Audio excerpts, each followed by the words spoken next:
Yeah. What's going on, everybody? This is a Triple Threat Bet Podcast. I'm your man, DJ Royalty. We come in the building. I'm going to go ahead and pass it over to my man, Matt J. See what he got to say today. Hey, what's going on, everybody? Matt Johnson with Triple Threat Bet Podcast. Welcome to another episode. You're going to love what we got to talk about today, and thank you for joining us. On to our man, Ty Cobb. Man, I'm just happy to be here. Let's get this show started. We're going to get our boy Juston Graber on. His comedy's been a lot to me when I was getting out of the military. So we're going to hear his story, hear some of the things he has to say about what he's going on right now, and let's get the show started, fellas. Yes, sir. Let's do it. All right, without further ado, let's bring in Juston Graber. Juston. Hello. Hey guys, what's going on? Welcome, man. Very Thanks happy for to have having you me. here. Hell yeah, happy to be here. I'm jealous, dude. You're in Disney right now. Like, you got to be so happy. I mean, it's Disneyland. It's a great place. I'm having a fun time today, actually. And I'm not usually. I usually hate amusement parks because you have to wait in line, and it's just a big hassle. You spend a lot of money. Already spent a lot of money, it's a good thing I got disability. Take that. Hey, do you use your disability card to get front of the line privileges? Don't lie, bro. No. Can you do that? Wait, what? I don't know. You should try it when you go back in, dude. What the fuck, man? I'm not even swearing this time. I'm probably gonna say fuck 17 more times today. That's okay. Holy crap. Hey, man, but you got the good hair, bro. You got good hair, so you can say as much as you want. I don't think anybody's going to mind, man. Nice. I just got the haircut. I don't like it this short. The girlfriend does. I got it for her. She just got back from Mexico. She was on a vacation with her family. So I was like, I'm picking her up from San Diego, from LA. So to come here all the way back to Anaheim, might as well look good for her. You know what I mean? Yeah. We appreciate you, man, coming on. I know that you had to make some special accommodations to be with us today, but we appreciate you, man, because you're here. Yeah. You know what I mean? You could have been anywhere else in the world, but you're here with us on the Triple Threat Podcast, and we appreciate you, man. And we're looking forward to hearing about you, man. I know you got some amazing stuff to talk about. I'm intrigued to know about it. So, you know, I can't wait for you to tell your story. Thank you. Thanks. Yeah, just getting right into that. Tell us a little bit about like where you grew up and kind of how you came to join the military, and then we'll delve into that afterwards once you got into the military. Sure, 100%. So I'm from Buffalo, New York originally. I joined the Army right at 17. I joined after 9/11. I was a junior in high school when 9/11 popped off. The seed had already been planted in my mind about joining the military, Army specifically. One of my friends was joining. He was a year older than me. I knew that I was not going to be able to afford college or anything like that. I come from a very family that's very poor. And I grew up with two alcoholics. Both my parents were alcoholics. When they were together, my dad was like a heavy alcoholic, and then they split up, and my mom became that way. Unfortunately, my older sister, 1 year older than me, she was looking at this growing up too. It's kind of mind blowing to me thinking about this. I guess she took it and watched them and was like, oh, if they could do it, I could do it too. I had a different viewpoint. I was like, they're giving me an example of what not to be, which came into play in the military a lot. You get a lot of leadership that show you how not to be a leader throughout your whole military career as well. So, right when I turned 17, to talk to my parents because I had to get their consent. Both of them were against it. My father was in the Navy for a little bit. Obviously, they knew about 9/11. They're like, you're going to go to war. And I was like, I'm signing up to be infantry as well, to top it off. I was like, you guys can sign this paperwork now or wait until I turn 18. I'll put myself in. So they were supportive. And I have a good relationship with them now. They've since gotten better, and they're good parents. I found a lot of forgiveness for them through my psychedelic journeys as well. And just growing up and understanding that everyone's doing their best with what they have. Unfortunately, life throws a lot of shit at us, and it's easy to slip into bad slopes and habits of trying to escape life and reality through alcohol or drugs or whatever have you. You know what I'm saying? Speaking of slipping out of or being able to get kind of access to that, your first duty station, where was that? Fort Campbell, Kentucky. So Fort Campbell, Kentucky, home of the air assault. Let's talk about a little bit about your experience once you got to Fort Campbell, Kentucky. As you know, Justin, I spent 10 years at Fort Campbell. I was in the 716th MP Battalion. So we did direct support and corps support for each of the brigades. So I've been assigned to HAC 3rd Brigade, HAC 2nd Brigade. So the history and the stories and things that have gone on with deployments, I've been very enmeshed in that. And let's talk a little bit about being a Rakkasan and what that meant to you, being able to be an infantryman, and kind of go through some of the things before the story we're going to talk about eventually. Yeah, of course. I felt blessed to be assigned to the Rakkasans because of their reputation. They're known as like a Lost Ranger Battalion, Lost Ranger Brigade. I always wanted to go Ranger and Special Forces. I actually went through Special Forces assessment and selection when I was 19. As soon as I made my specialist rank, in between my first and second deployment.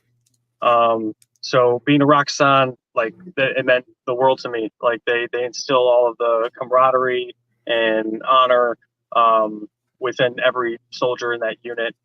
Where a lot of the other units, there's obviously a lot of cross competitive nature that comes with being in the military, and like, oh, my unit's better than your unit, all that bullshit. But I love being a Rakkasan. For a little context, Justin, just for the audience, like when we're walking around the brigade areas, there's Rakkasans, there's these Tories everywhere on every corner for like this battalion's Rakkasans, Iron Rakkasan, this Rakkasan. And if you're not a Rakkasan and you walk through the Rakkasan battalion area, you're going to get messed with. It doesn't matter if you're high-ranking officer. I was a senior NCO, and they didn't know me, man, they were going to mess with you. So that's the kind of military police guys stayed away from our barracks. Right like they would get jumped.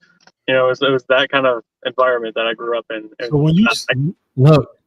when you say Rakkasan, I'm lost. Like I'm like, when you say Rakkasan, you got to help me out with that. Okay, so two sailors in the room were like, what is he talking about, bro? Yeah. Rakkasans are like they're 3rd Brigade of the 101st Airborne Division. So there's 2 other brigades that are infantry.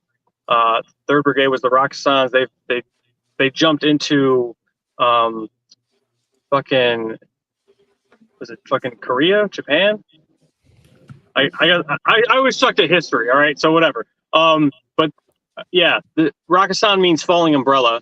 So during that war, when they jumped into, I think it was Korea, right? Yeah, it was 2 combat jumps in Korea, Justin. Yeah, and there were some other ones somewhere else as well. So they looked up and called us Rakkasans because it means falling umbrella, because that's what we looked like. And then we adopted the Tori, which is a Japanese symbol. It was a samurai symbol, a huge Tori. The samurai would walk through it to cleanse their spirit from battle, all the sins in battle. So yeah, we have Tories everywhere. If you visit Japan, you know what the Tori looks like. It's like a I don't know how down, and there's can't remember. It's a lean-to, bro. It's a Japanese lean-to. Yeah. Got you. Sure. But I fucking it was we were seen as like the top line fucking infantry unit in the 101st. We're looked at like that. Yeah, they had a very good reputation, and I really enjoyed doing training at JRTC or wherever they were going to do it out in the back 40. I really enjoyed doing training with 3rd Brigade. So, okay, so let's get to maybe a little bit of the stuff that happened once you started, getting into and the success you may have had pre-deployment, and then let's talk a little bit, get into the deployment, Justin. So like pre-deployment success. I don't know what you mean by that. As soon as I got to Fort Campbell and got assigned to the Rakkasans, I deployed overseas to Sinjar, Iraq, and got tasked to be on the ground assault convoy from Sinjar all the way back to Kuwait, bringing all of our trucks back. So I came into the Army in BDUs, and then obviously overseas I was in DCUs, Desert Combat Uniform, and I only caught the tail end of that deployment because I was in basic training through the push into Iraq, so I obviously couldn't go right to war. Being in Sinjar was kind of like, all I did there was like pull a lot of guard. We got shot at a few times, but it wasn't. I was like down on guard duty when that happened, so I never got the CIB for that. I got my CIB in my second combat deployment, where we went to Samara, Iraq, and that was the worst deployment of the 4 that I've been on. So I did 2 deployments with 101st as a Rakkasan, and then all the bullshit happened. Went to jail, fought to stay in the military, and then re-enlisted and went to Fort Drum, New York, and did two deployments with them as well. A summary of my military experience is E3, E4, E3, E4, E1, E2, E3, E4, E5, E6, E1 other than honorable discharge. So long. And that's a whole different fucking story within itself that we won't touch on today because we have a lot to talk about with me going to court martial and being sent to prison during for actions that happened during my second combat deployment. Wow. Yeah. So real quick, so the Rakkasan unit you're in, so I'm in the Navy, so I don't know, like it's dope that you guys do samurai shit in the Army. I think that's awesome. But, we're running around with fucking swords and shit. Yeah, you got at people. Yeah, you guys are crouching tiger, hidden dragon in the freaking barracks every day. It's all good. Yeah. But so you get selected to go there. You got lucky to get orders there. It's just random. Yeah. It's whatever they needed. Obviously, I picked to be an infantryman. Joining the Army. I don't in the Navy. Are you guys able to pick your job? I know the Marines you can't, right? Yeah, I mean we pick our job when we go, and then some people go in designated. So if you do have a job, like you're going in to do that job, but it's a little bit different where in the Navy, unless you're an operator, right? Like you're going to go to just regular units and go. Like we don't have. I mean, all of our shit's badass. So any ship you go to, you're going to be on the boat. You're going to go do what you got to do and do it.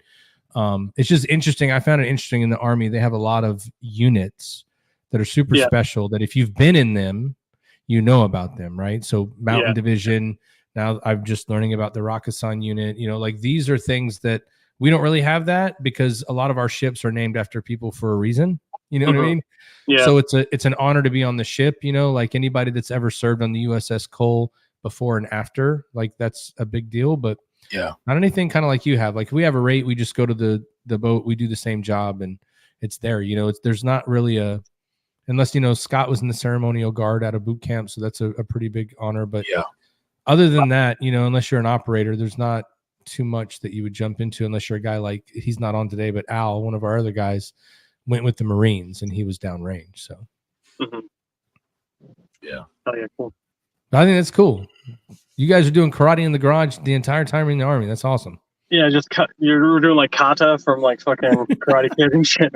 No, like I don't know. They when it came to PT, we would PT like an hour and a half to 2 hours a day in the morning.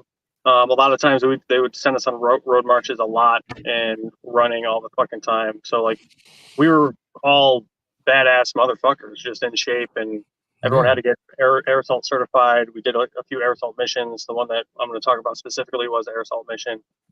We didn't helicopter, or we used helicopters to get to our objectives, and they hovered low enough to the ground to where we can just jump off. We didn't do any fast roping or anything like that. But we were trained in all of that stuff. So, yeah. So how cool is it to go through all that training though, right? Like to go do the jumping out and all that stuff. Were you nervous at any point doing it? Because, on our podcast, our man Al, who's not here today again, his son just joined the Army, airborne, going to go to air assault school. He's going to do all that stuff. Yeah. And as a kid, you're probably like, I can't wait. And then you get there and you go, I don't know if I want to do any of that stuff. Yeah, no, like I was not ever scared. I mean, I had a fear of heights growing up, but for whatever reason, throughout the training, I never got scared or nervous like that. Because I mean, the Army approaches a lot of their training with like a crawl, walk, run kind of like system, right? So, like, you're not going to air assault school and then immediately jumping out of a helicopter. You're going to air assault school, and then they're training you on how to tie a Swiss seat and put a Swiss seat on, which is like it's a harness, but made out of a rope. You better to just buy the fucking harness, in my opinion.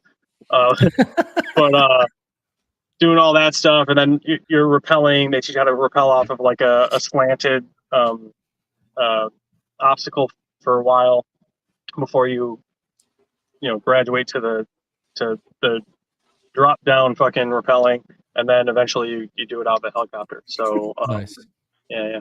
This is so strange to me that to have like for Justin to be talking about this, like for an Army person to be talking about these introductory type things to Navy people. Yeah. It realized like Justin, all three of us were senior NCOs. Like, I was airborne, air assault, deployed 7 times. So all these terms, I'm just like, why the fuck don't they know about these terms? And I'm thinking, oh, that's right. They are in the Navy. So man, it's so foreign to me for them to be like, what does that mean? What does that mean? I'm that was fuck? Like, I don't remember where it was. I don't know if we were on a podcast or doing whatever, but we were like, that motherfucker's a Liberty risk. And then Ty was like, what is that? I'm like, bro, that is not the guy you want to go out on the town with. Like, you're going to get in trouble with that dude. You know what I mean?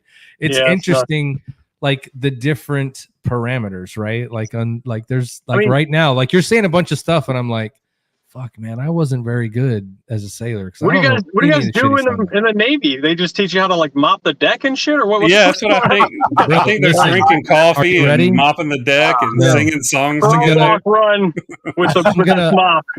I'm gonna solve the problem for you. We push a button and watch that shit blow up. That's what we do on TV. By the way, on TV.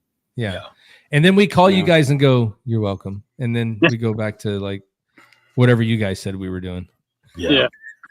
Well, Justin, to speak about something that Matt and Scott can both definitely understand, let's talk about some of the, the trauma the story that you're here to tell, and then let's get to what I feel is the biggest part of your story, at least from my objective and or observation, and from my perspective, is your success. So let's talk about that story, that air assault mission, and then let's quickly after that we'll start getting into the healing part. Hey, Ty, before you do that, let me put a disclaimer out. I'm coming from my son's football game, so I haven't eaten or anything. So if y'all see me chewing or anything on the podcast, for those who are watching it live that are not listening to it but actually watching it, you may see me chewing from time to time. Not trying to be disrespectful or anything, but I'm starving like a hostage right now, so I'm trying to eat. Right. So this is a podcast, man. We have to try different ways to make Scott look foolish, because man, it's hard. Look how good looking he is. Look, this dude is wearing like high school dad gear, and he looks like he just bought it at the fucking Gucci outlet, dude. You know what I mean? It's sushi not fair. Nice. Yeah. This dude even eats sushi nice. But I apologize, Justin. I just want you to smack it. No apology there, brother. I get it. It's cool. You gotta get in there when you can fit it in. I had to do an audition earlier, and I did it at Disney. So whatever. We'll see if I book that. At least I'm using my skills that I got from Japan. I'm eating with chopsticks. Hell yeah! There you go. Hell yeah! All right. Sushi. Are you eating sushi? Is it sushi? No, man. I got like a teriyaki bowl, man. It's got like a bunch of good stuff. Let's see it, Scott. Let's see it. It's got vegetables and chicken. It's just a bunch of cabbage and broccoli and stuff like that. I'm trying to be healthy, It's got some edit to me. What is that? Edit something little pea looking. Edamame. It's edamame, dude. Come on. But look, it's green. You see, it's green, so it won't show up because of the green screen. But that's probably why my bowl looks so weird, because everything that's green won't show up on it. Justin's like, there is no way I'm coming back to this fucking podcast. No, it's great, man. I'll be back. I'll be back like next week, and I'll have my own like little teriyaki bowl. It'll be good. Right. I see your teriyaki and raise you a right. But anyway, Justin, wax poetic, brother. Let's hear your story, bro. Let's do it. Sweet. Okay. All right, so 8 months into my second deployment, we're in Samara, Iraq, and we get a mission to eliminate all military-age males along a series of objectives. And the rules of engagement were changed specifically for this mission. It was shoot first and ask questions later. No positive identification. We're going into a known training camp for Al-Qaeda. So just shoot first, ask questions later, fucking eliminate all military-age males. There are not going to be women and children on these objectives, according to military intelligence. We'll get to that in a second. So this is also one of the first missions we were doing jointly with the Iraqi army. And I remember being up at like 2 a.m. before our mission was starting, taking their phones. And we're telling the interpreters to tell them like, oh, your phones are just going to interfere with the rotors in the helicopter. Total fucking bullshit. The real reason is like, we don't trust you guys. There's so much corruption in your army. So we got to take your phones. But we obviously didn't tell them.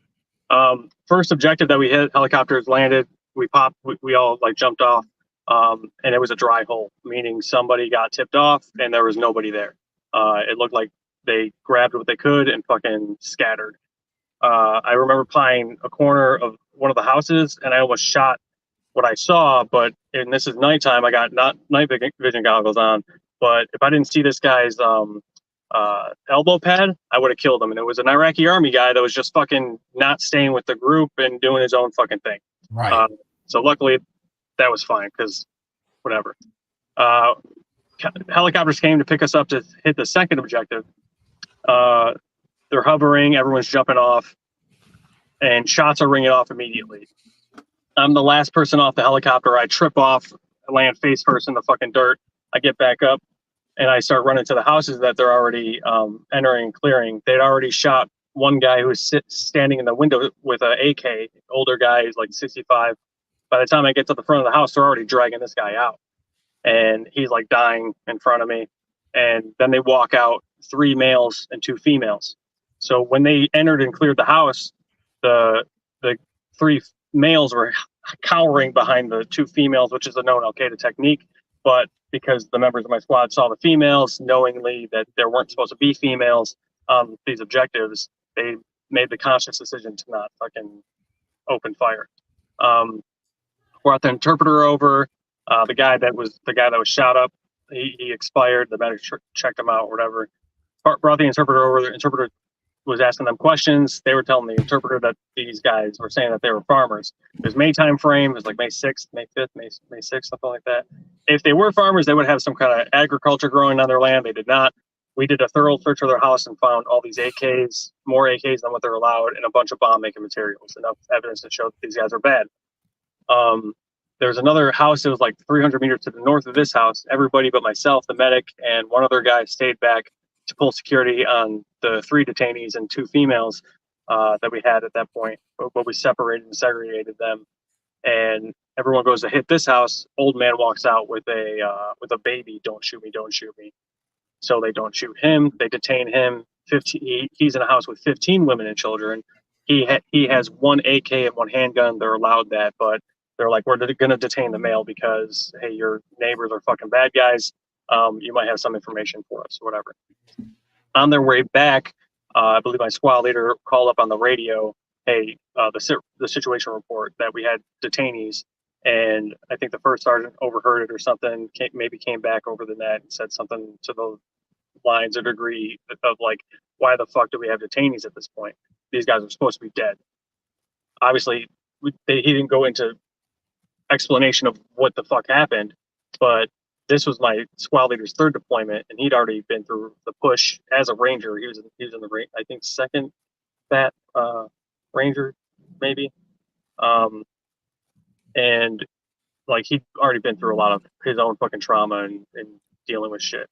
I think something snapped in his head, and also just like the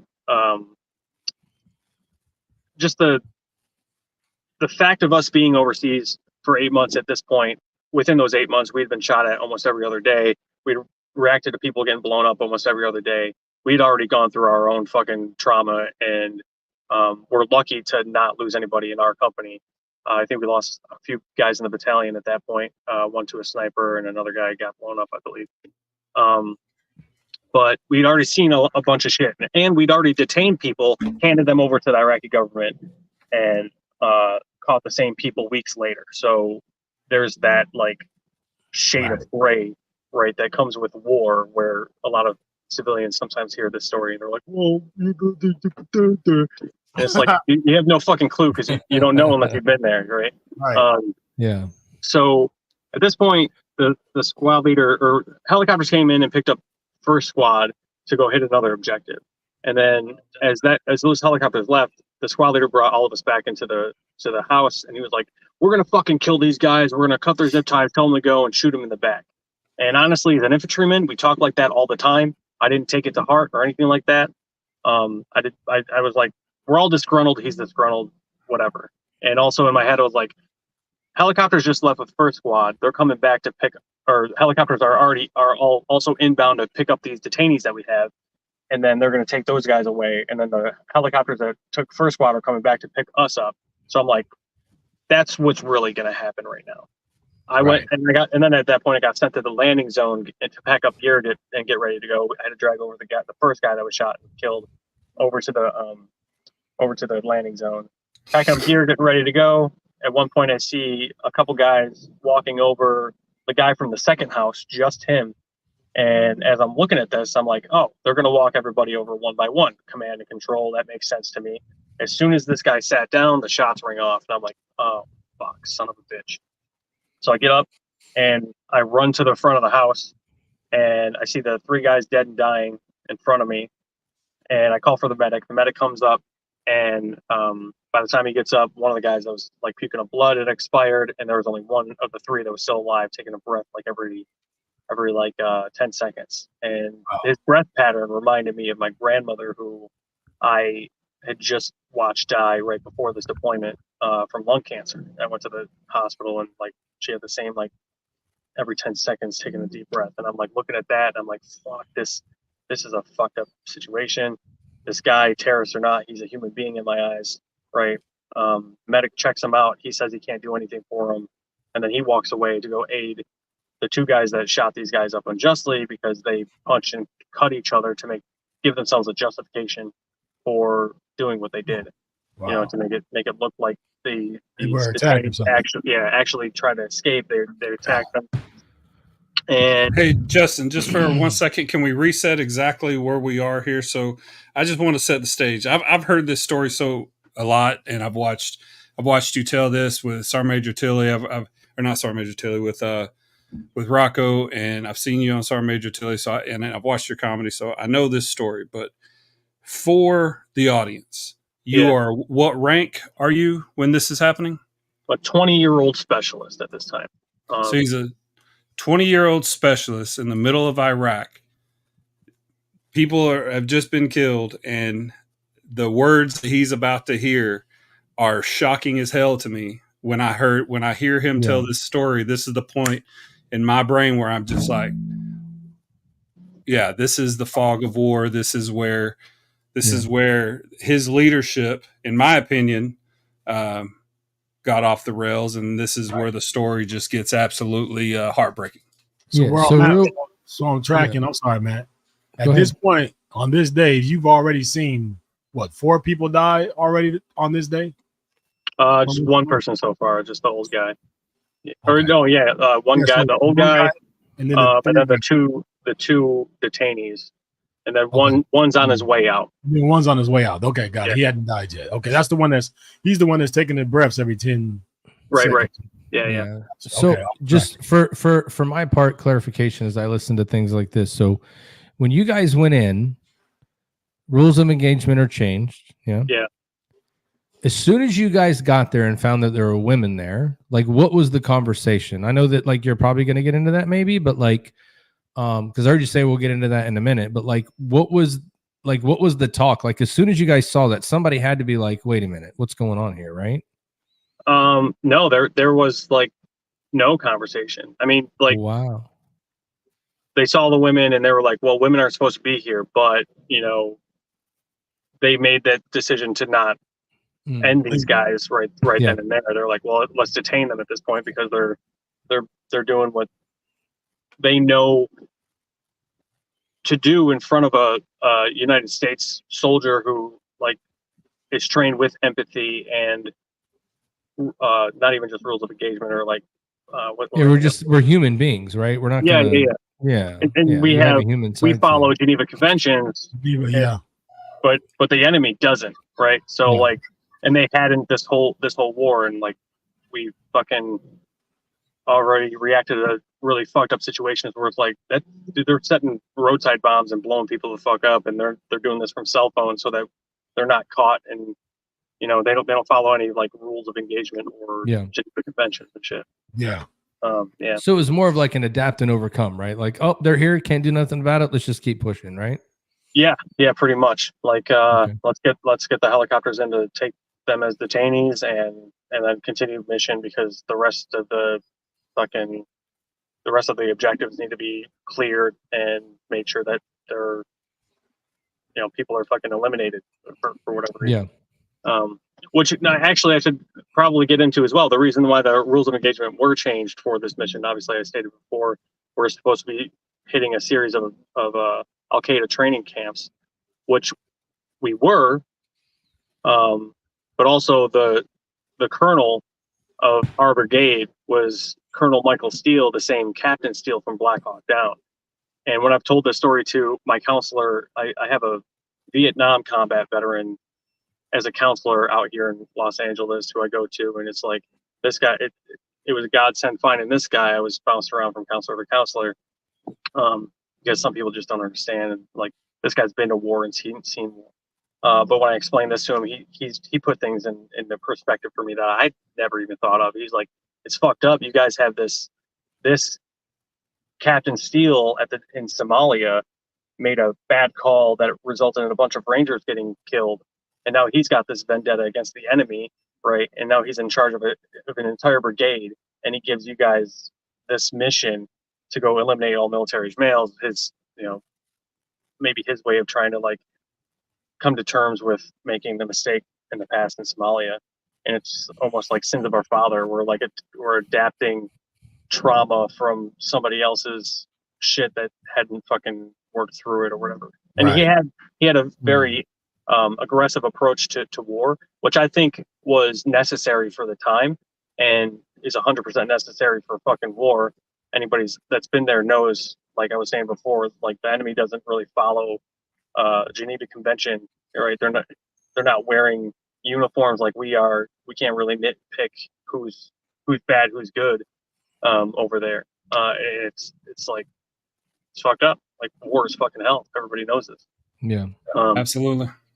But yeah, getting back to the story, after the medic checked him, said he couldn't do anything for him, went to go aid the two guys that unjustly shot these guys. The squad leader looks at me and he says, put him out of his misery. And he walks away. And I honestly did not take that as like an order. I felt like I didn't feel like I needed to like carry that out. And if I didn't carry it out, I would get in trouble. I'd already gotten an Article 15 and lost rank before. I wasn't scared about that. I was just really in the moment, in the situation, and being left there to make that call on my own was very traumatic, because I didn't really, they don't really teach this in Geneva Conventions, that's it's an illegal act, right? I'm looking at another human being suffering in a state that he shouldn't be in, terrorist or not, like human fucking being, fucking struggling, has the same breath pattern as my grandmother. And I'm like, fuck, he's on his way out. The medic said he couldn't do anything for him. Do I stand and watch this guy suffer to death, or do I do what I feel is right?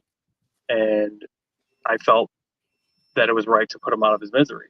I felt like that was the most humane thing I could do for him. Like, he was unconscious, he couldn't speak. I honestly missed the first shot. I brought the weapon up and turned my head because I didn't want to watch this happen. And I squeezed the trigger, and then I looked down, and then he takes another breath. I was like, oh fuck, what the hell happened? And I see the bullet hole in the sand next to his like left ear or right ear. My left, his right. And yeah, like I was like, fuck, now I gotta watch myself do this. So like I bring the weapon back up, and I take aim and do it. His eye snapped open when the bullet entered underneath his eye. And everyone sees in the movies where you try to like close the people's eyes and they stay closed. I tried it like fucking 7 times, and I was like getting all freaked out. The eyes didn't stay closed. That doesn't work in real life, I learned that lesson the hard way. Shit. But yeah, like and then there's a huge blown out investigation. CID initially brings everybody in for questioning, and I wasn't about to rat out my brothers, like I understand where their headspace was at. It's like they were thinking like, take care of these guys now, because if we hand them over to the Iraqi government and we have to catch them weeks later, they're back on the streets ready to kill us or the guys that relieve us, and that's a kind of a necessary evil mindset you have to have when you're fighting fucking war sometimes. Yeah, that's how you have to have it to survive. Yeah, exactly. It's kill or be killed. It's like if there's corruption in the Iraqi government, that's not going to take care of these guys and try them the way they should be tried and put them in prison. Like they're just going to add to the forces that you're fighting. And it's hard. It's a tough decision. It's a tough place to be, So when I was brought in for questioning initially, I was like, well, this is what they said what happened. So this is probably what happened. I didn't see what happened. The house was obstructing my view. I wasn't lying when I said that. And everything seemed like it was going to be okay. But then CID was about to close the investigation, but I was brought in for re-questioning. And by the time I was brought in for re-questioning, they had already pieced together all of the story, except for what I did. And I didn't know if they already knew, but they were like, we know this was said at this time. This was done at this time. You were here at this time, X, Y, Z. And I felt as like 20-year-old kid, I was like, well, they should hear about what I did from me and not somebody else. So I told on myself essentially. And I was like, well, yeah. And then this happened and I did this. And they're like, wait, what? And I was like, what's the deal? What's the problem? You would have done the same thing. I didn't say that, but think about it now. Maybe I should have. But they were like, oh, we have to deal with this now. And then 4 days later, I'm brought in and I'm charged with murder, attempted murder, conspiracy to commit murder, and falsifying documents. And then I had to go to court martial, and that was a big, huge mess because they wanted me to obviously testify against the other guys. Yeah. To which I kept saying no. I was like, dude, you guys don't understand. You're not boots on ground. You don't understand like the mindset there. Like, yeah, what they did was technically wrong, but there's so many fucking shades of gray. Well, survival was right. Yeah. So like, no, I don't want to fucking testify. They're like, well, you're going to get a plea deal if you do. And I'm like, I don't want to do that. I still don't want to do that. They explained to me like this, even at one point, they're like, if you don't take this deal, you're playing Russian roulette with a 6-round revolver with 5 bullets in the chamber, not just one. I was like, what? And they're like, because what's going to happen is if you say no and you don't take the deal, the Army's going to have your court-martial first, and then they're going to order you at that point, and you're still technically in the Army, they're going to order you at that point to testify against your squad mates. And if you deny those orders at that point, then they're going to attack on more charges, and you're looking at more jail time. And I was like, fuck, that fucking sucks. But I still answered with no. And then it wasn't until they came to me and they were like, well, the 2 other guys who actually did the shooting, they're working on 18-year plea bargains, right? And Sergeant Gerard, the squad leader, he's working on his as well. And like when I heard that, I was like, well, if everyone's taking a deal, then I'll take the deal then. But they lied to me. The squad leader was not going to take a deal, and I ended up having to testify against my squad leader at the time. And everyone's out of prison at this point. You don't have to serve a third of your sentence if you're sentenced to 5 years or more. Because of the mitigating circumstances around what I did, my plea deal was 9 months. Like the cap was at 9 months. And I think the judge maybe cheated and like looked because that's what he sentenced me to as well, which was interesting. But me being the only person that was like kind of not, or I don't want to say the other guys were acting out of malice because I don't really think that's true. I think that war is a particular fucking situation that you have to, like you said, survival, Scott. You're in a survival mode, so you have to fucking do what makes sense. And then you have your leadership telling you to do certain things, and you want to honor them, right? Especially like spot to be in, man. That's a hard pickle to be in. Yeah, especially this glorified fucking right commander, brigade commander shit. Right.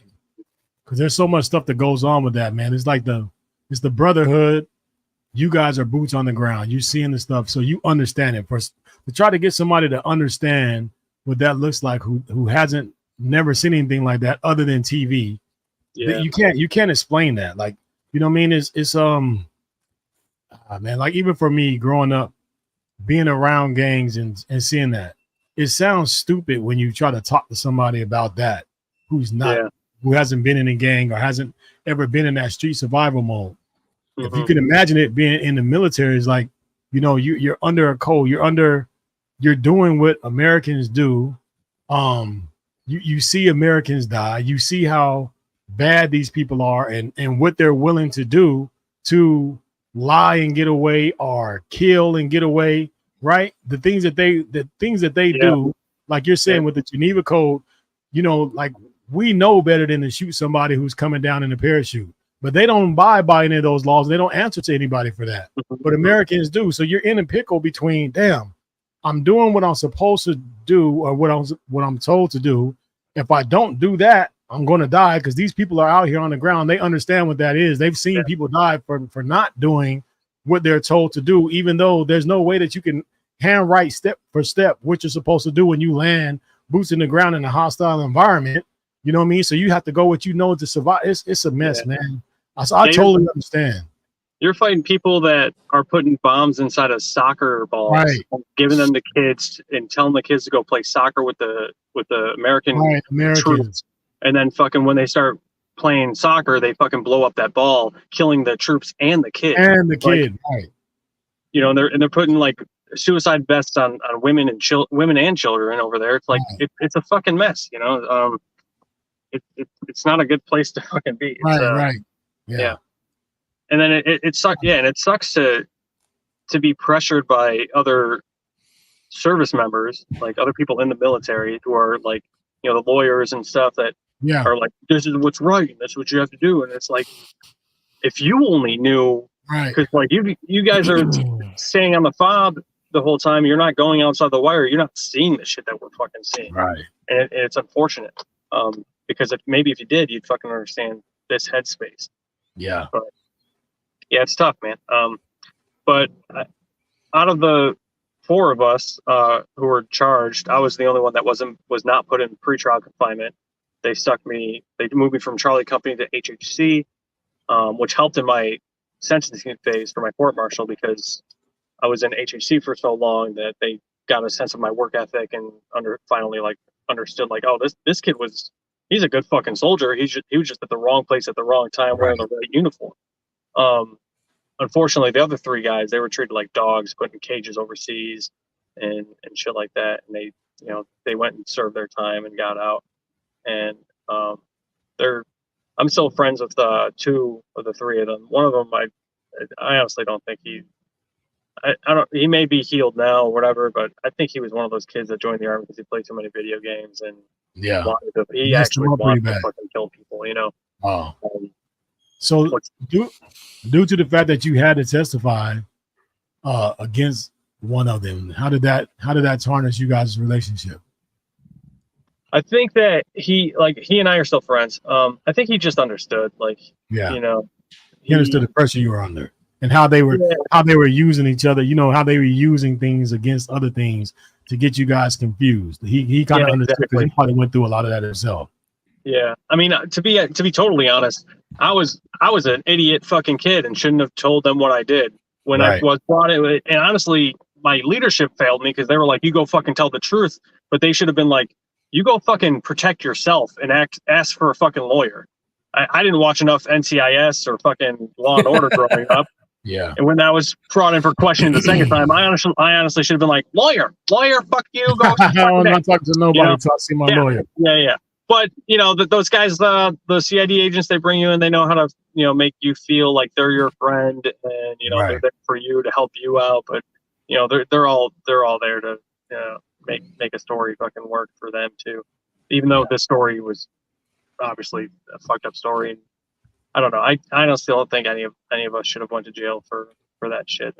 It's fucked up. So you go from, again, being in the military and having one of the most honorable moments, you know, when you serve, you get your name on your uniform and all that. You're going and carrying out a mission. To now, you're sitting in a jail cell, feeling like, damn, like I would have never even been in any of this shit had I not joined the military. And here I am thinking I was going to serve my country, and my ass is sitting in jail looking crazy. But it's not like I joined the military to go do, you know what I mean? It's like, I joined the army. Hear the part where he gets out of jail. Yeah. Well, I was going to.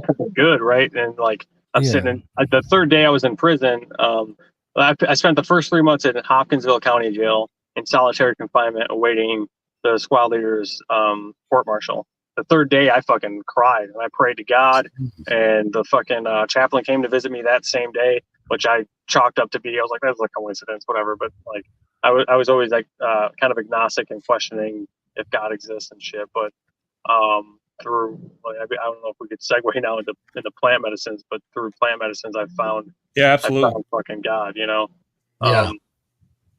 Yeah, because I was able to stay in the military after that. I had to fight this long uphill battle that I eventually won, and then eventually became a squad leader. 2 years and 2 months after the day I was out of prison, I was a staff sergeant. I was an E6, the same rank as the squad leader that, you know, was Give you order. Yeah. So real quick, I did want to ask a question going back to everything. I know that you guys you testified, you went through all that stuff. So one part for me in listening to the story and then reading what I did read, the thing that confuses me the most is the orders you were given was to go into an area and there was no rules of engagement. The rules of engagement were to eliminate all military age males. Got it. The series of objectives with no questions. Just shoot first and get rid of them all. So then, and just, I mean, I'm trying to understand. So if you guys would have walked into the house, shot everybody in there, that'd have been all we would have been fine. It would have been fine. But because you guys did the humane thing and a couple people got probably talked into doing something, you weren't there, you probably don't know, they got talked into doing something because this is the orders we have and we got to do it, then it turns into this big deal because you did the right thing and then you turned around and do the wrong thing. So I just wonder, like, how was the discussion of that? Like, how did they try to balance those two out, right? Like, because you have one thing that you were told when you go in there, you guys do this thing. Now that completely changes the dynamic, right? Yeah. So, like, what was the discussion like when it came to that portion, right? When people are trying to explain that, like, how did that break out? You know, they wanted to subpoena Colonel Steele, but he refused to testify. So, and then, like, I guess with the other chain of command, they were able to, like, kind of, you know, not take responsibility for it because they weren't boots on ground. They didn't know all of the, you know, surrounding circumstances of why these guys were detained first. And obviously when that radio call was called up, like, and whatever the first sergeant said, I don't know exactly what he said. I only know from, like, reading some of the record of trial because I'm trying to work on a book right now. But when he said, like, why do we have these guys? They should be dead anyway. Like, that wasn't him ordering the squad leader to fucking cut their zip ties and shoot them in the back. You know, you don't shoot an unarmed person. Yeah. So. Yeah, that's crazy. So now, fast forwarding a little bit, you were going to talk about what was next, getting out of jail. Is that where we're at now, or do we want to take a break on getting out of jail, getting into the Army, and going through the recovery? Which one do we think we should do here, Ty? I think yeah. Go ahead, Justin. Yeah, I mean, like, I don't know. Yeah, we'll just go to the healing part. Like, last year. Well, okay. Then let me. I know we got a quick timeline, but here's a sentiment I don't want to be lost. So this happened with Justin and his squad. Went to jail. He came back after, like, there was extenuating circumstances where the Army was going to put him out. Like, he couldn't get back in, couldn't re-enlist. You know, and finally he ended up re-enlisting, came back, became a staff sergeant. So to me, that shows a lot of resilience. That shows redemption. Like, whatever happens during the fog of war, those are decisions we're going to have to live with for the rest of our life. But it does not define us that we are this type of person or that type of person. Like, I followed Justin's story specifically because he's part of that a combat veteran comedy troupe that I've, you know, watched incessantly from 2017 until COVID. So, and then I've heard some of his comedy, some of the deepest, most painful things that have happened to people, he expresses through comedy. And even earlier, he said a real dark joke that I don't think anybody got. And there's certain things during his stand-up where he'll say it, and I'll find myself just like, because it's some dark-ass comedy that he has to have and embrace in order to make it every day. And brother, like, we've talked a couple times through messages, and I want to tell you, there can't be a fourth, man, because you are absolutely doing awesome. I love hearing your story, and thanks for coming on and sharing. It takes a strong dude to come on and share the story, coming from Fort Campbell, being a Rockason, and talking about that stuff that happened. Like, thank you. Yeah. 1,000. But yeah, let's talk about the healing, man. Let's talk about some healing stuff. Yeah. So last year, I was going through a rut. Drew and I, all of the short films that we had done and the stage play that we put together and put up and produced. On top of that, I was going through a breakup of a girl that I was with a girl for 2 years that I kind of screwed things up with because I couldn't really find this trust. But it was really, I wasn't trusting myself. I didn't find the trust within myself that I eventually found through plant medicines. I was calling some people and asking for help. I called Vince Vargas, and he was like, "Dude, you need to go do ayahuasca. I know a lot of buddies that went out to do this through Heroic Hearts Project. Go sign up to the link, fill out the application, and go." And I was in this place of like, I was battling with suicidal ideologies again that I visited numerous times. I've attempted suicide twice. I didn't want to go down that route again, and I just like really wanted to fucking change. And so I went to the site. I looked at the application. I almost did not fill out the application because it's so fucking long. Heroic Hearts, maybe you should fucking fix that shit. No, I'm just kidding. But yeah, the better part of me was like, dude, fucking fill this fucking thing out. I filled it out. They called me within the month. I did like a Zoom interview with them and told them about all of this shit and all the other shit that I went through in the military as well. And they were like, you need to be front loaded and fucking, we're going to get you in like next month. And I was like, all right, cool. They sent me to Peru for 7 days, did ayahuasca 3 days in a row with 13 total combat vets were there, myself included. And 3 nights in a row doing ayahuasca was fucking beautiful. And it helped me. Scary at any point? No, not at all. Heroic Hearts does a really good job of briefing you on what to expect when you're doing a psychedelic medicine. It is a medicine, not a drug. It's funny how Western culture has screwed this up, but indigenous tribes have been using these plant medicines as medicines for centuries and eons. But the government doesn't want us to know about these things. There's actually a Netflix documentary that talks about the government in the 50s doing experiments with psilocybin, magic mushrooms, and LSD, and finding that all of their test subjects were finding all of this self-love for themselves and love for fellow man. And the government's like, well, we're sending people to war to kill people. We can't have fucking guys loving each other. What the fuck's happening? But yeah, the first night I was blasted off into outer space. So the Heroic Hearts tells you that they do a really good job briefing everybody. And I'd never done a psychedelic before in my life. My introduction to a psychedelic medicine was ayahuasca. Gotcha. What they said was like, all right, understand what's going to happen to you is your subconscious is going to start speaking to your conscious mind, but your subconscious does not speak normal English. So if you have some compartmentalized trauma, it's going to bring that up and show that to you.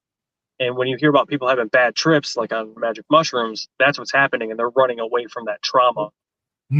What you need to do in this situation is ask more questions, smile at death, and walk through it, because understand you're not going to die. Parts of you will die. You are the sky, not the storm passing through. And that stuck with me. Now I'll do plant medicines, and whenever I do them, I always have that in the back of my mind. Or if I'm actually facilitating, I'm helping a shaman out here in LA, facilitating Wachuma ceremonies, and I'm going to help him with ayahuasca at the end of the month. And it's been a beautiful fucking journey for me. The first night doing ayahuasca in Peru, I was blasted off into outer space. I visited various versions of heaven, none of which had a God. And I feel like that was teaching me at that time, which I needed to understand at that time, was that it doesn't matter what faith you follow, just you need to have faith. Find faith in something. I saw myself as a plant at one point, and that immediately taught me that we all need nurturing. The nurturing that we need needs to come from ourselves. If we don't nurture ourselves, we'll never blossom. But if we never blossom, that's okay too.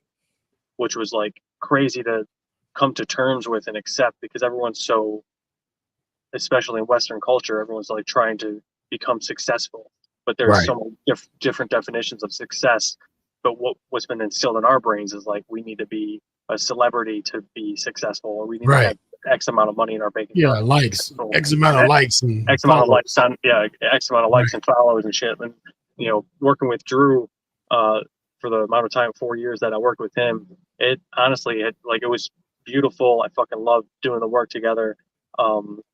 we had a lot of fun together, and then it turned into work. And when it turned into work, that's when we lost a lot of shit. And fuck, what was I saying right before that? I don't know. Fucking, it was just like, yeah, it became like one of the reasons why I went to go do ayahuasca was all of the work that we had done. I was looking at from the perspective lens of try, fail, and nothing was coming of it, right? Not understanding that I need to have gratitude for having the platform do this work, regardless of whether or not it's going to jumpstart my acting career or not. Right. Like Right. touching people and fans like Ty, who have been following it and say that it's helped them with their day-to-day life, because Right. they're able to turn it on and fucking go laugh at fucking something and, like, you know, escape in a healthy way as opposed to alcoholism or something like that. Finding the gratitude within that, or looking at it as, now I look at it as like, we have a portfolio of work that just needs to get in front of the right eyes. Whether or not that happens in the future, also just accept what it is. It is what it is. Drew's doing phenomenal with his stand-up comedy. I'm kind of like really diving into these plant medicines still, because I have more questions to fucking Right. that need answers, and also I want to finish this book about my second combat deployment. Even though I just told the whole story now, there's still more to dive into, and I want to show like the headspace of a soldier in war, and like kind of justify that, justify like my friends, my squad mates' headspace, because when you're over there, you that's kind of how you have to be. One of the first firefights we got into, we eliminated 9 guys, and we didn't have anywhere to like escort them back or whatever. Just dead fucking people. And the first sergeant had us throw dead bodies over our Humvees, and we went back to the fob. But on the way back to the fob, we drove as slow as possible through every village. This is kind of Rakkasan shit. This is what fucking Rakkasans are known for. Slow as fuck through every village to make a statement. Don't fuck with us. And like a month after that, enemy activity was so fucking low because they got that fucking message. Right. The message was loud and clear. Yeah. So like, looking back on that in hindsight, it's like, fuck, that sucks. I remember looking out the window and like little kids looking like, what the fuck is it? What am I looking at? And like one of those guys could have been that dude's dad or something, or uncle or fucking brother even. Right. So you said in the first day you went to outer space, you saw things that taught you faith, and then what happened in the other 2 days that you went through? Like, how did it progress for you? Yeah, man, you got on point. Yeah, the second day was not fun for me at all. I actually went inside my own body, and I was like walking around watching organs operate. I remember watching my gallbladder do whatever the fuck a gallbladder does. I can't explain it right now, but I'm like, oh, cool, that's what that does. And like nothing made sense to me. And they'll tell you that too. The counselors and facilitators there, they'll tell everybody like, hey, you might see things that don't make sense. Try to like let it go. Some things will make more sense to you later on in life, and you'll remember this and be like, oh, that's what it was trying to teach me. I remember walking through my GI tract at one point and seeing a puddle of pus, and I was like looking at that like, oh, we're just made up of pus, mucus, and germs. What's the point of life? I came out of that 6-hour like journey wanting to kill myself again, because I was like, nothing makes sense. It's fucking bullshit. Right. If all we are pus, mucus, and germs, there's no point to life. This is stupid. Went and talked with the facilitator and the counselor about it, and they were like, hey, well, like the day after, before going into the third journey, and they were like, well, we think that the medicine's testing your patience and trust, because that's what you came here searching for. They asked me what my intention was going into the third night. I can't remember what I told them at the time, but they're the one guy that I was talking to was like, no, that's 100% wrong. He's like, you're lacking trust, patience, and all of these other like things. He's like, I think that your intention going into the third night is, well, he asked me because I kept seeing my ex-girlfriend. He's like, what do you think she represents for you metaphorically, not literally? And I was like, I think she probably represents unconditional love. And he was like, that's what you're lacking the most for yourself, and all of those other things fall under that. Go in the third night with that intention, and And I think maybe the third night will be a good night for you. And it was. Everyone purges differently. Like the first night, I was purging by yawning and laughter. They encouraged us to go back to our childhood, which I think I did, but I don't remember. The guy next to me the next day told me that I was going back and forth between kid voice and adult voice at one point, having a full blown off conversation with myself, which was kind of interesting. And so is somebody going through these episodes, like somebody's monitoring you, correct?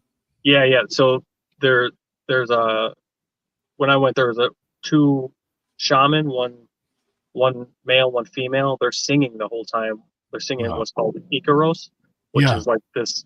They're just letting the medicine come to them. Meditation type of thing. Yeah, but they're singing two separate songs, and then it's not in any language, but you'll catch yourself saying like, "I know, I understand." They sing in the center for like 40 minutes, and then they split off, and they're singing individually to each person, and then they go counterclockwise. So you get two songs sung to you, and how they described it in the briefings was like, first night they're kind of opening you up. The second night they're doing surgery on you, and the third night they're like doing last minute stuff, adding colors to you and closing you up. And I'm like, oh, okay, that's interesting. I remember seeing like vivid colors too, like blues and whites, which I think were like representative of something. I think I wrote it down in my journal, but I can't think of it off the top of my head right now. Wow. And so how was the third night for you when you went into that, once you were able to talk to the guy and he goes, this is how I think you should approach it based off what you were doing? You know, the first night was great. Yeah. The second night you were like, I need to just go. Yeah. And so and then the second night, all of the purging was burping and farting. Third night, going into the third night after taking my dose of medicine, going back to my mat, Drew had told me something a few months before doing ayahuasca as I was in my rut. And as we were walking the dogs, he just randomly said, hey, man, like, I just want to let you know you have a big heart. Don't ever lose that. I heard his voice come to me and him say that as clear as day. And then his girlfriend, Rita, I was talking to about the breakup stuff. And she had told me, you're one of the most self-reflective guys I've ever met. Be grateful for that because not everybody is like that. Some people run from themselves. Yeah. And I heard her voice, and after hearing her voice, or even Drew's voice first saying that to me, I started crying and sobbing. Then I heard her voice, and I started sobbing even more. And then everybody throughout my life who had said anything good to me, all came at once, and it was a huge fucking overwhelming fucking reminder of how loved, how important you are. Like I deserve to be here. People like to have me around. And I fucking just sobbed, man. And it was such a release. And all of my purging that night was puking and crying, lots of crying. The puking wasn't that much. A lot of people say like you puke a lot. I didn't puke a lot those three days or that third day. Most of it was like dry heaving and spit. But when you're purging this stuff out, like you kind of know and realize it's like the negativity that's been living inside of you. Yeah, you know, even if it's like a breath of it, it's coming out. You can't see it, but you know it's that. Right. If that makes sense. Yeah, totally makes sense. Yeah. So one thing that I realized is that what happens in these things, and I'm not a psychiatrist or any of that, but I just understand that even with childhood traumas, all those things, you suppress them, right? You put them in the back of your mind, and you have to do that and able to move forward, right? So when you see something bad, even if it's a breakup, divorce, or whatever it is, you say, okay, you know what? I got it. This is how it's going to be. Boom. I'm going to lock that away. I'm still a man. I'm going to move on, right? So in your mind, because you start moving forward, you think that it's over with. But the way your mind works, you just put it away somewhere, and you never know when it's going to come back, right? Yeah. So going through these things, it sounds like it taps into your mental, into a place to where you're dealing with all the things that you try to tuck away, and they're coming and you have no control over that. Like you said at the end, is that you might not be able to see it, but because you know yourself, you can feel it releasing from you, right?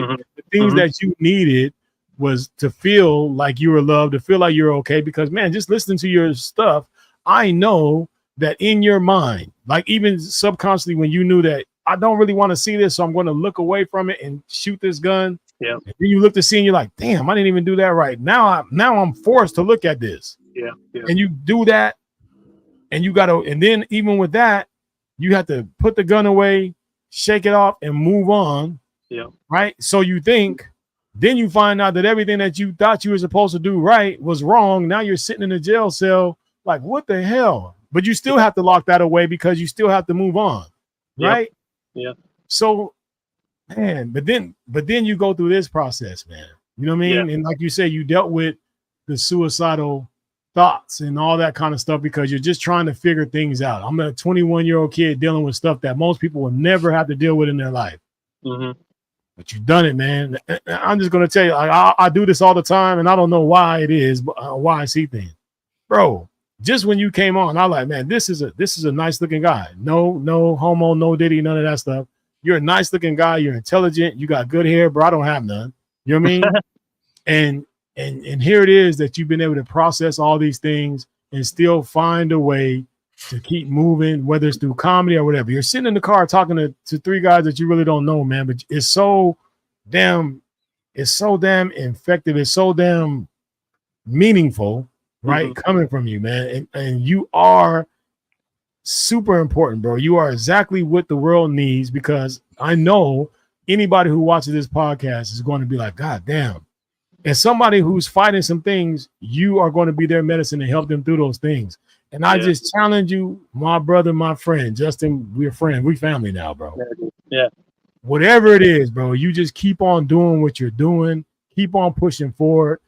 Keep on telling your story, because your testimony is going to be somebody else's, you know what I'm saying, breakthrough. So just keep doing it, man. Like, this shit is powerful. I'm sitting at the edge of my seat sweating because I'm like, God damn.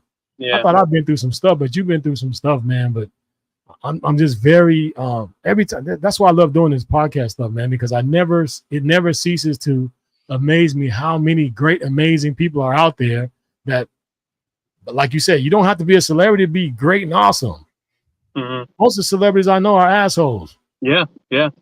But you're an awesome person, man, and thank you for telling this story to us, man. This shit's crazy.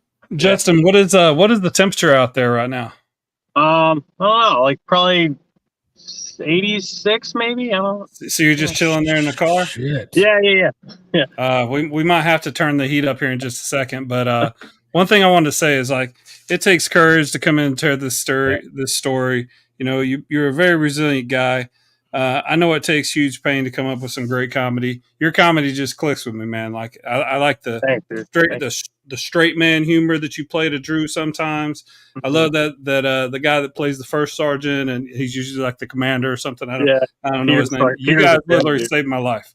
Yeah, so knowing your story, hearing it here, I'm very happy for you to come on and share your story, because we tell success stories, and I've heard you say just a few things to me where you're like, there's almost that fourth time, or, you know, I've tried suicide, and I'm glad it didn't work. I'm glad you're still here, and I'm glad you're doing what you're doing. It's never going to work. It's never going to work. So don't try it again. I'm sorry. Yeah, man. It's never going to work. It's a good thing you suck at it. Like, we're glad that you're not good at that. Don't play that sport anymore. No, I can't even fucking tell myself right. That's not just sport, bro. Quit that shit. Yeah, for sure.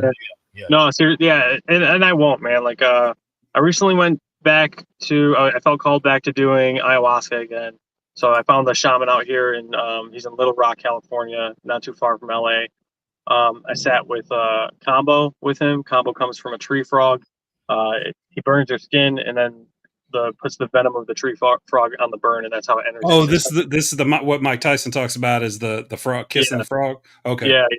And like it's not a psychedelic. It surges through your body. It doesn't feel good. You definitely. I puked a lot after doing this. I filled a whole like little trash bucket. But it goes through your body, and it grabs any ailments or toxins that you've been dealing with, like physically, and you fucking puke all this shit out. But after Combo, we did ayahuasca again at night. I was battling a demon, like that night, which was fucking crazy because I couldn't fucking figure this thing out. I remember like my I have lower back pain and sciatica, and I think I was like fighting that, but I was trying to I felt myself running down my spine, and I was trying to get this demon to come show its face to me. And I was like approaching it with anger and hate. And I was trying to get it to come out because I wanted to fucking kill this thing. It was a part of me that needed to die. It would never show its face. I knew that if it showed its face, it was going to look just like me. But for whatever reason, I still needed to see this myself in this whatever thing that it was. And I couldn't get it to come out. And then I like the medicine wore off at one point. It was 4 a.m. And I asked the shaman if I could take another dose and go back in. And he said, go ahead. He had a different facilitator there who came over to me after I just took the dose. And it was like, hey, you're approaching this thing with too much anger. Understand that some demons are a part of us and you need to make friends with it. So maybe approach this thing with a little more love. And I was like, I never thought of that. That's a fucking good idea. I went back into the world of my spine. I was trying to get this thing to come out with more love. I was like, hey man, let's be friends. I need to fucking understand what the hell you are. I still couldn't do it. For whatever reason, this thing was hiding in shame, and that's exactly what it was. I didn't figure it out during that ayahuasca journey. The medicine at one point was like, hey, you've done enough work here. Let me show you some beautiful shit so you have some good things to remember from this journey that have taken you on. And I was like, all right, fine. So it was showing me like the plants and the trees. I was having all these other visions that were really beautiful that I probably should have wrote down, but I didn't. The day after that, we did a bufo ceremony. Bufo comes from is the venom that comes from a toad, and you smoke it. And the shaman laid me on my back, and I went away. I don't remember anything from that bufo experience, unfortunately, but they have a video of me sitting upright in a meditative state. My hands are doing this weird Kamehameha shit, and my voice drops down real low, and I sang, I am God. And they show me this video like afterwards, and I'm like, this is fucking nuts. So bufo is supposed to kill your ego. And sometimes I think about this because I'm like, why would I say that if my ego is dead? Why would I say I am God? And I've asked the shaman this, and he's told me like, well, it separates your soul from your body so you can see your soul for what it is. Unfortunately, you don't remember your experience, but I do remember everything I said after coming out of the bufo medicine. The first thing I said was, everything fucking makes sense. We are all one. We are all connected. God lives and breathes through each and every one of us. Even though I don't remember what I saw or felt or heard, I came out of that experience knowing there is a God, and God isn't what we think it is. It is right. God is, like I said, living and breathing through each and every one of us. We're all connected. And it's like, I came to this beautiful realization that like, there's more than one way to God. Some people have to pray to Jesus, and that's fine.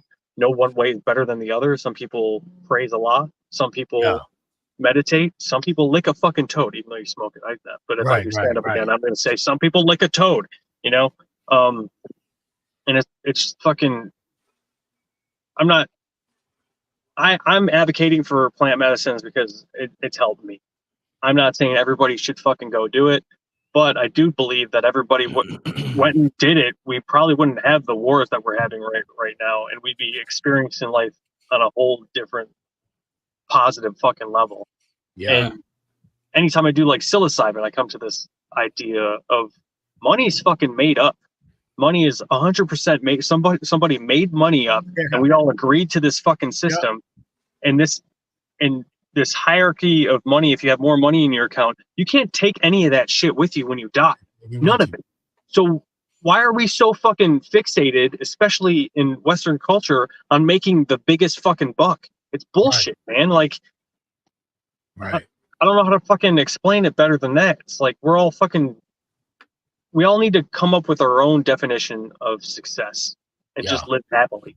You know, it does suck that we live in what we live in right now, and inflation's through the fucking roof, and watermelons at fucking Costco are $18 fucking dollars. You know, but I don't know how we get back to like, you know, living peacefully and within love. You know. Well, you said something. Go ahead, Scott. No, Scott, go ahead. You had said something, man, that I've been seeing myself for a long time, and I kind of pieced this together my own self. So this is just me, anybody who's listening.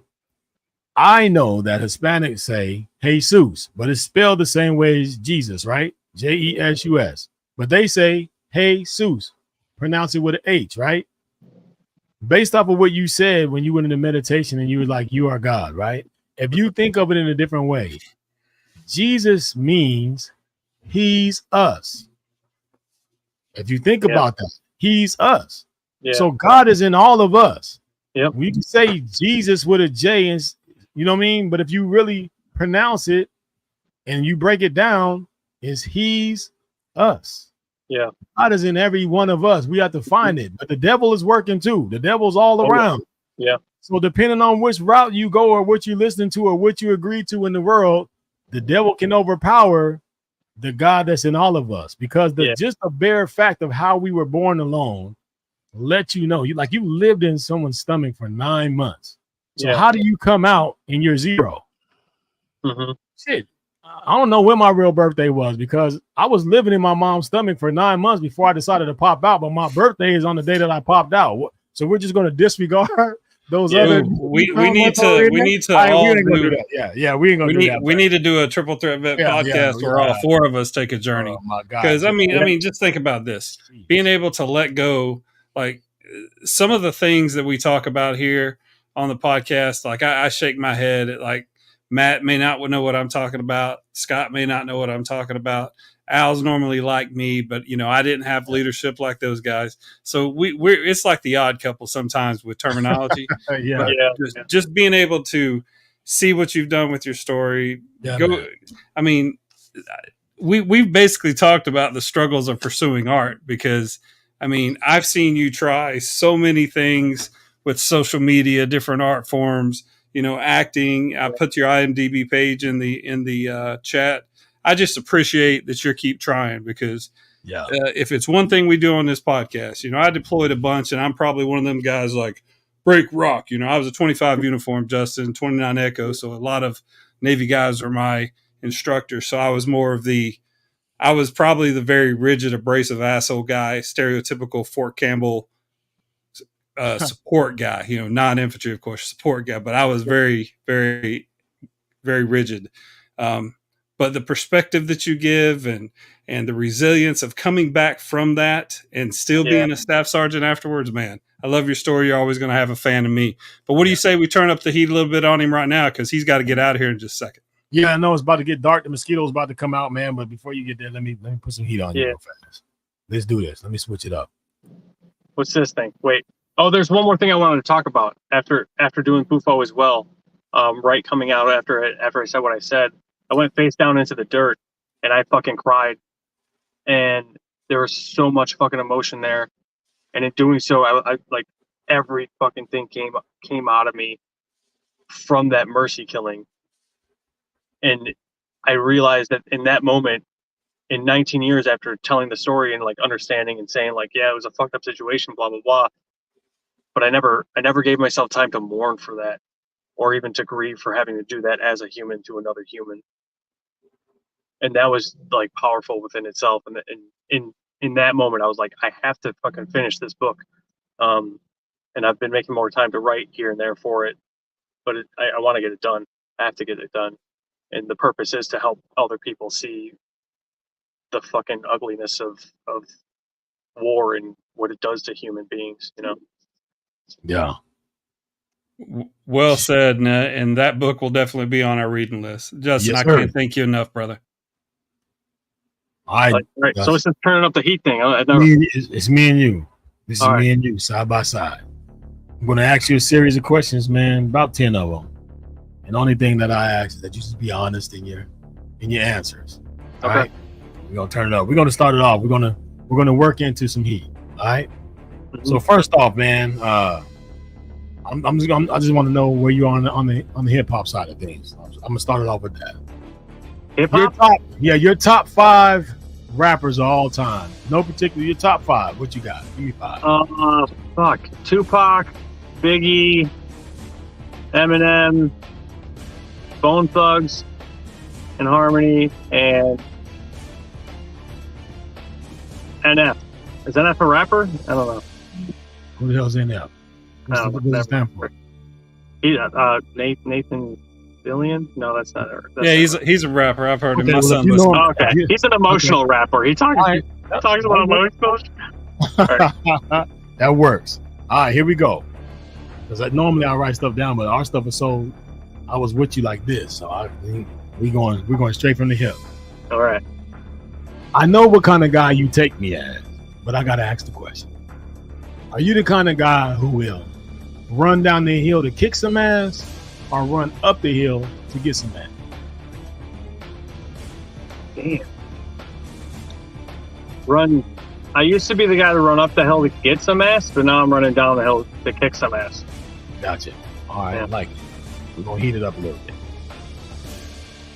Give me your interpretation of what God is. I think I already said that, man. God is everything and nothing, all wrapped into one. I like that.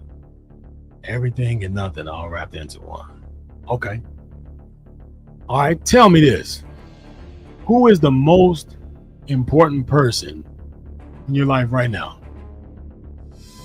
Most important person in my life right now.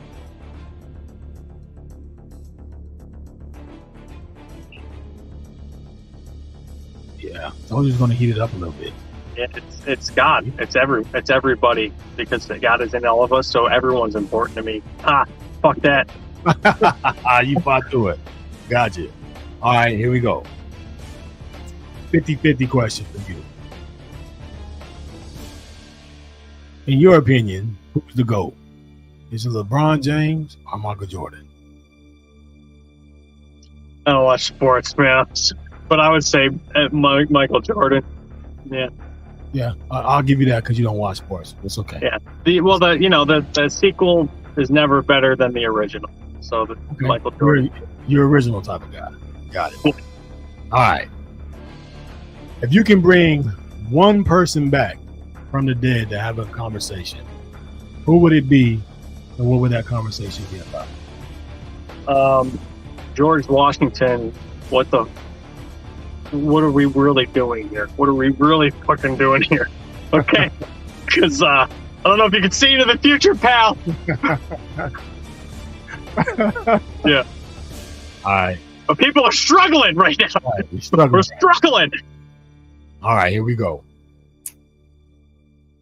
When was the last time that you cried, and what was the reason? Last time I cried was after that Bufo experience, and it was for that mercy killing, and it was fucking so much needed, dude. All right. Based on the things that you've seen, some of the things that we talked about today and the experiences that you've been through, have you ever fully forgiven yourself? I think there are some things I still need to work on 100%, but I think I'm in a very good space right now and place in my life, and that's probably why I've been asked to help facilitate Wachuma ceremonies and now this ayahuasca ceremony, where I earned this bear claw. There you go. It's not an edible bear claw. Right. But, yeah. All right. You're center stage. Hundreds of thousands of people around. Whatever. Friends, family, whatever it is. If you can give an apology to one person, who would you feel opted to give that apology to?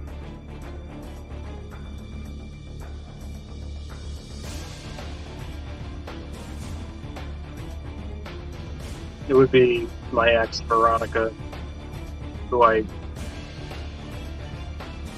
kind of dropped for a different girl who was not right for me and that didn't even go anywhere. So, yeah. But I don't know, maybe not, because she's fine. She found a guy who's like, he's got Tesla and he's a 4-time Emmy nominated VFX artist. So I think she's doing good. So maybe she doesn't need that apology. Who would I really? I don't know. I know there's somebody.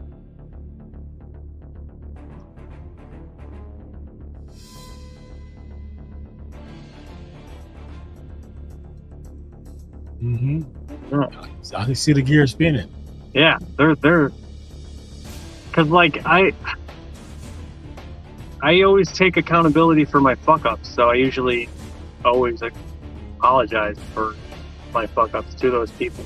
Some people haven't forgiven me. There's this other girl I cheated on, but I don't know if it was really cheating, because we talked about if I had to move to Savannah, Georgia, we would break up because we didn't want to do long distance. It's a long fucking story. So, and then she didn't. I apologize to her. She didn't forgive me. So I take accountability. If you're not fucking saying you're sorry to people, you're fucked up. All right, you should be fucking. Don't hold on to shit. Fucking whatever, man. Jeez. Next question. There you go. Next question. First sergeant. Next question. I'm gonna give you 2 more. We're good. This next one. My guys want to know. Matt and Ty want to know. You already gave me the other 2. I'm gonna give you another 50-50. In your opinion, you're gonna know these 2. Who's better, in your opinion? Is it Prince or is it Michael Jackson? Michael Jackson. Michael MJ. My man. Another MJ. Michael Jordan, Michael Jackson. Think about that. Yeah, you know what to do, Ty. Go ahead. Give it to me.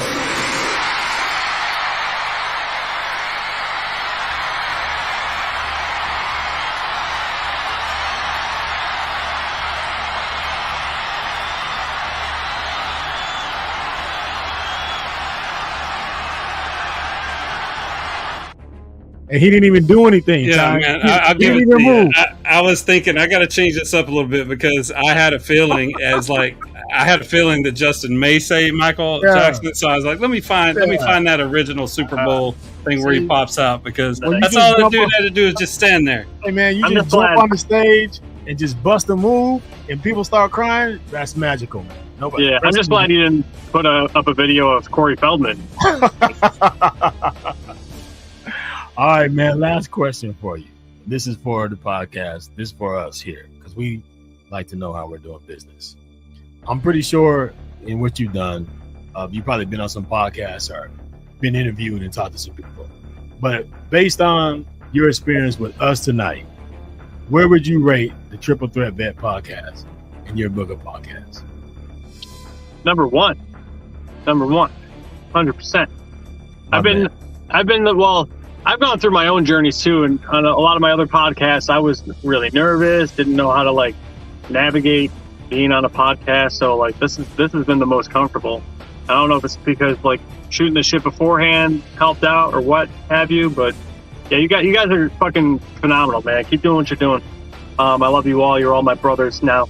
We're all connected. That's what it is. Yeah. Man, I appreciate you, bro. Come do ayahuasca with me. Come on. Yeah, for sure. I'm scared, man. Just doing not ayahuasca shit, marijuana sends me on the damn spaceship rocket place that I can't get out of. So, yeah. I would be a little bit nervous with it, but I appreciate you, man. You made it through the hot seat. You answered the questions, and we appreciate what you've done. But again, man, amazing story, amazing person. I have to get your number. I have to be able to connect with you and reach out to you, see your comedy, see what you're doing. But the thing is, like I told you, suicide is not your sport. Quit it. Don't even have to worry about it. We're done. We're going to take away your shoes and your jersey and all that stuff. You are supposed to be where you are. You're a beautiful person, man. You've made it through. God puts on people what they can handle, even though they think that they can't handle it. But he knows who to give some shit to. Mm-hmm. And he gave it to you, no matter how it's wrapped up. And maybe one day we'll understand what the meaning of all of it was. Mm-hmm. But you handled it. You're still here. You're exactly where you're supposed to be. We love you, man. We thank you. And Godspeed in all your journeys, man. If there's anything that we can ever do for you here from the Triple Threat Vet podcast, man, you can come back, shoot the shit with us, man. We love to have you. But if you ever need me as a brother for anything, I'm giving you my word right now. I got you, bro. I'm a phone call away anytime. Yeah, thanks, Guy. Ty, thanks, Matt. Fucking love you guys. Appreciate you. Absolutely. Thank you for coming on. Yeah. No, absolutely. Now go have fun for the rest of the day there at the second most happiest place on earth. Yeah. Ladies and gentlemen, Juston Graber, actor, writer, comedian, former Rockasan, 101st Airborne Division Air Assault. Thank you very much for coming on, Juston. My brother. Appreciate it. Right, we'll talk to you soon, brother. Bam. That's awesome, man. And I've heard that story. I've shared with Drew. Probably like I'm fucking annoying to those guys because I can't tell them enough. Like literally watching the drill sergeant videos with the Muse, but Sarge shirts, the Vushas that I wore. Like I didn't have an identity when I left the military in 2017. So I would sit there some mornings to get off the bed, man. I would have to just sit and watch some stuff like, let me see some military stuff. Yeah, Drew, Yeah, I think Sergeant Major Woodring was his first sergeant. So, I have like a first degree of separation, and then seeing all these guys, it's very helpful. So having them on the show is really fun for me because it's personal. But I also think that, some of these things I don't understand. We may not understand everything that our guests are saying or going through or why they came to those conclusions. But what I love seeing is the people that I have some sort of interest in or share some sort of, deployment story, or like being at Fort Campbell for an extended amount of time is a bonding experience in itself. So being able to see his success post Fort Campbell and post all those really profound and powerful things. And, some of them are pretty rough that happened to him throughout his career, and him coming out on the other side. And, we didn't even talk about the movies that he's made with Drew. They made these movies themselves, got financing, went out there, worked real hard. He's been in some other movies, I think, with the Channing Tatum dog movie. And, this dude works hard at everything he does. And I like seeing those success stories. Absolutely. People have something in common with. Boom. Yeah. Shout out to you, Tyler. That was great. You found And I want to give a special shout out to my man, Jarvis Smith. He's watching via YouTube. Talk to him today. He's looking forward to coming out. He's not a Facebook guy, so, he doesn't really do all that. But I got to get all my John C. Stennis people.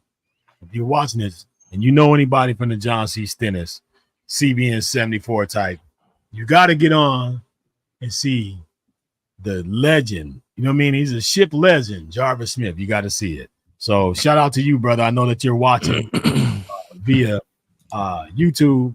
I appreciate you, man. I seen your comments there. So that's my man, Big Smitty, in the building right there. Yeah. Yes, sir. Yeah, I apologize to you, Smitty, for last week having the wrong damn picture. But, man, I Googled Jarvis Smith, saw 3 pictures of a Navy guy that was speaking, and I saw the rank, and I was like, that's got to be him. Look at me, looking like a fucking typical white-ass dude. But let me tell you, I'm not. I look forward to seeing him next week. Yeah, you Google Scott Blake, it's going to be a white guy, man. I'm pretty sure. Don't no way, dude. Yeah. No way. I mean, that's the thing, though, is I know what Scott Blake looks like. I didn't know what Jarvis Smith looks like, and I was like, Jarvis Smith. Okay, there's 3 pictures right here that says Navy, and I thought one of them said, everybody's like a second or third. I know Matt Johnson because Matt Johnson knows everybody on Facebook. I thought it said one of those things. I was like, that's my dude right there. Yeah. I don't know everybody. Sure was not. Not even close. But anyway. Well, it's good seeing you brothers again, man. Doing another week. To my man, Al Hero, wherever you are. Sorry we didn't see you, brother. I think you got some family or something in town, but we miss you, bro. You missed a good one. But still, it's still good to see you guys, man. Matt, I'm good talking to you today, brother. Like I said, when I see you guys, man, I realize how much I don't miss you guys. How much I miss seeing you guys and being in the same room with you guys. And because we're the 3 Texas people, we need to get and have some breakfast, man. We need to get up, have some breakfast one day. I know that's going to be hard for you, Matt, because you're already up at the crack of dawn doing a whole bunch of stuff. So it might not happen, but we're going to make it happen. We got to figure out a way to get together, man. But it's good seeing you guys. This was a great episode. My man, Justin, is amazing. That was amazing, man. And I'm just glad I was able to be in the same podcast with that gentleman. That was dope. Yeah, how about him saying that Bone Thugs and Harmony is one of his fucking favorite top 5? Let me tell you, let me set the stage. In 1996, I listened to the East 1990 Eternal album so many times that I swear to this day, me and you, Scott, will get together. I will not listen to it between now and then. I probably know 95, 96% of the words to that album today. What's your first track? What's your first track? That's the one with first of the first track is like that weird Ouija chant thing. And then it goes, it's East 1999. East 1999 is the first song. Okay, gotcha. Yeah, I didn't say I was going to rap. I said I like the music. Yeah. Hey man, I mean, at some point though, from last week's show, at some point you're gonna be putting a verse down and probably a beat down for Bree Bagwell. That'll be nice. Yeah, well, that's done. Make that be the intro. Yeah. That's done. We're gonna make that happen. Yeah, we're gonna absolutely. do it. So Matt, my brother, before we get out of here, man, I just want the world to know this man right here is the hardest working man in the t-shirt business. And if you're not messing with the Got Your Six culture, if you're not on that website getting you some apparel, and you are any branch of military, if you are a firefighter, police, if you own a restaurant, if you own a winery, if you're making whiskey, if you're doing anything, you need to go to Got Your Six Culture and let my man hook you up with some of the dopest gear and the highest quality that you're going to get. I'm just telling you. I'm not telling you that because this is my boy. I'm telling you that because I wear it. You know what I mean? And I believe in it. But this is my man. I know you working hard, man. Shout out to you and Becky and my man Cole. You know what I mean? Your daughter just came back from college and she's here doing her nursing stuff, right? Yep. She's a psychologist over at the VA in San Antonio. Oh, big dog. She's doing I need to make some parasite. Appointments. Yeah. Plural appointments. Like, hey, you know, I need a whole team. Yet, bro. We ain't that old yet. I need a whole team to be psychology in my ass. Yeah. No, it's okay. What you got for us, brother Matt? Shoot some with us tonight. No, man, we're going to see her tomorrow, so we can't wait to go hang out with her this weekend. It's nice to have her close, working hard as we always do. Big shout out to the Surface Warfare Schools Command. We appreciate your confidence. We can't wait for you to see your merch that was shipped out today. Thank you to just everybody that's out there listening to us. Keep listening, and hopefully it's going to help you guys out there. If you know somebody that has a story to tell, reach out to us. If you have questions for us, let us know. If you think there's topics that we can cover, tell us. Like, whatever you guys want us to do, we're going to be able to do that. And so we want you to reach out, support us, and supporting us supports so many other things. So I appreciate it, and I can't wait to see you guys next week. There you go, my man. And to my man, my mellow, the cool type fellow, Mr. Wax Poetic himself. TY, what you got for me, brother? Not much. I appreciate doing these shows. I mean, it's always fun to be able to share with you guys. You know, I like being able to bring different people on with different perspectives, especially when it's funny to see you guys not know the Army terms too. So we might have to work on some cross training there. But you know, I love the show, love sharing with you guys, and I look forward to doing it next week. Next week's going to be a fun one for me because you know, it's a Navy guy. Yeah. So you know, I may not know all the terms you talk about, but when you start talking about come alongside, you know, these things resonate. You know, and this is how I operate all the time. I talk like this all the time to my kids, so I pick up on those little things, and I appreciate learning about the leadership. So if I appreciate the leadership, I'm sure some people that are struggling with something may define something from that. So that's what I love doing with the podcast. My man, there it is. Well, it's on me. You know, I'm gonna try to give you a good word for the day, and I would tell you this: there is one sport that I would encourage all of you guys to never play, and it's a sport of suicide. It's 100% failure rate. Nobody wins in that sport. So if you're ever thinking about playing that sport, it's gonna fail. Even if you thought you won, you failed. So don't even try it. Don't even play it. I'm making a pact right now. We need to get rid of the sport of suicide altogether. It's now illegal. It's no longer cool. It's not a thing to do. So don't be a part of it. All right? Mental health, you got to take care of that. Your health is your wealth. So take care of yourself. Get out, do something. Work on yourself a little bit. You know what I mean? If you can't do 10 push-ups, do 2. If you can do 2, you can do 3. If you can't do 3, call me. We're going to work on that. But I want you got to take care of yourself, love your neighbor. Don't let the woos and the ways of the world change you from who you are. Know that the Lord lives in all of us. He lives in you. Do what you got to do. I'm your man, DJ Royal T. This is the Triple Threat Vet Podcast. If you're not watching, if you're not liking, if you're not following, you're not subscribing, you need to do so. All right? Until next week, may your next day be your best day. We out of here. This is the Triple Threat Vet Podcast. I'm your man, DJ Royal T, in the place to be. I love you guys. Until next week, Peace.